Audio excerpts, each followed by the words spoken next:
Kansan sävelmä, jota kannel juuri helskyttää kuullaksemme, laulaa tosin suvesta ja Karjalan tuuhettovista koivikkokunnaista, vaikka silmämme näkeekin talven jo siroittaneen lumikoristeitaan kaikkialle.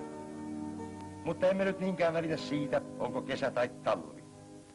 Pääasiahan on, että saamme eläytyä karjalaisten näkymien herättämään tunnelmointiin, siihen yksivakaiseen arkeen, joka seuraa sotaisten melskepäivien ankaruutta ja palauttaa mielimme Karjalan kannelta soittaneen ja ikirunoja laulaneen väestön elämän ennen ja nyt.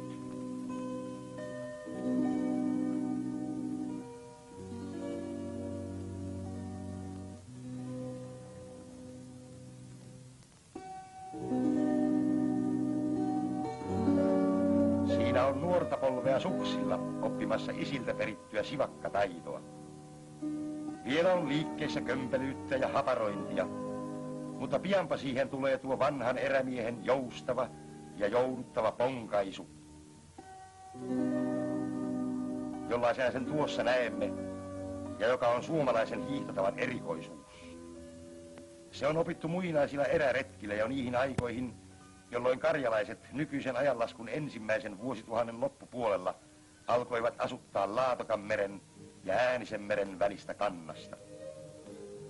Mutta niin vanhaa kuin asutus näillä tienoin onkin, eivät luvut, joilla ilmaistaan asukasmäärää, kuitenkaan ole suuret, johtuen tämä siitä lapsipuolen asemasta, jossa itäkarjalainen heimomme historiansa aikana on saanut olla.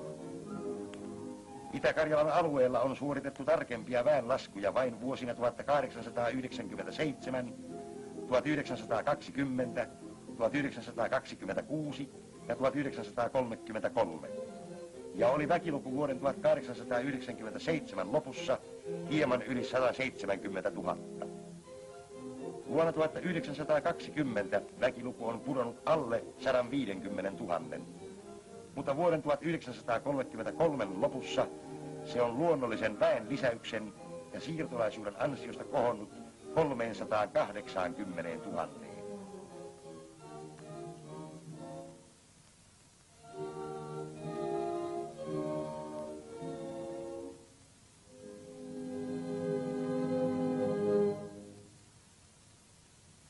Sota on kulkenut täällä ja hävittänyt näitä tienoita, mutta nyt suomalaiset sotilaat ovat ryhtyneet rakennuspuuhiin, samalla kun työvalmiustyttöset peseskelevät sotilaitten pyykkiä.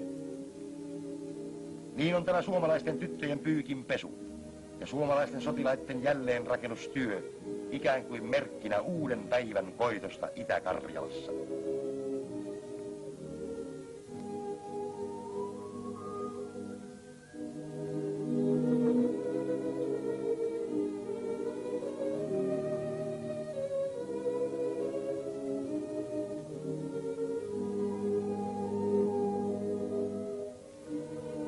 Naiset ovat täälläkin tarttuneet miesväen töihin. Miehet on vihollinen raastanut sotiinsa.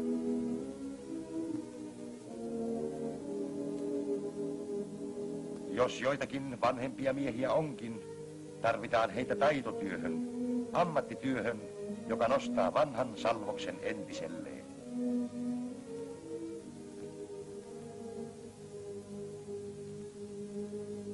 Hyvinhän se näyttää saha sihisevän naistenkin voimin.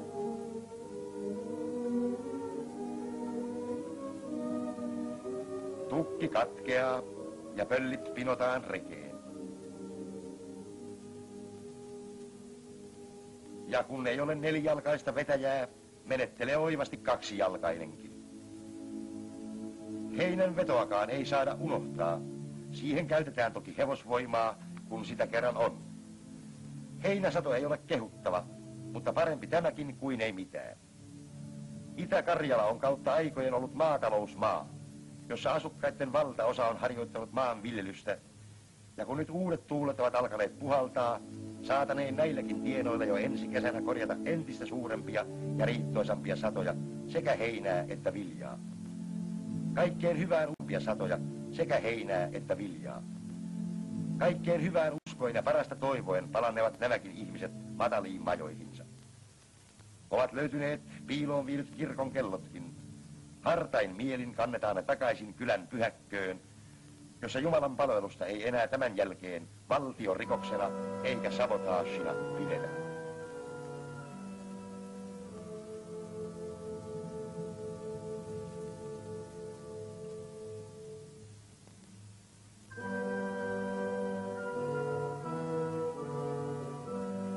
Maantieteellisten ominaisuuksiensa puolesta, runsaiden jokiensa, koskiensa ja järviensä ansiosta on Itä-Karjala erikoisen sovelias kalastukseen. Ja aina maan asutushistorian alusta asti on kalastus ollut rahvalle varsin tärkeä toimeentulon ehto. Kollektivisoimishulluus bolshevikkien valtakauden aikana kuitenkin tyrehdytti yritteliäisyyden ja kalastusinnon, sillä kalastajat eivät saaneet pyytämästään kalasta ottaa ainuttakaan päätä eikä häntää. Heidän tuli vain kalastaa isä Stalinin konttiin. Mutta kalastamisen taitoa ei toki unohdettu.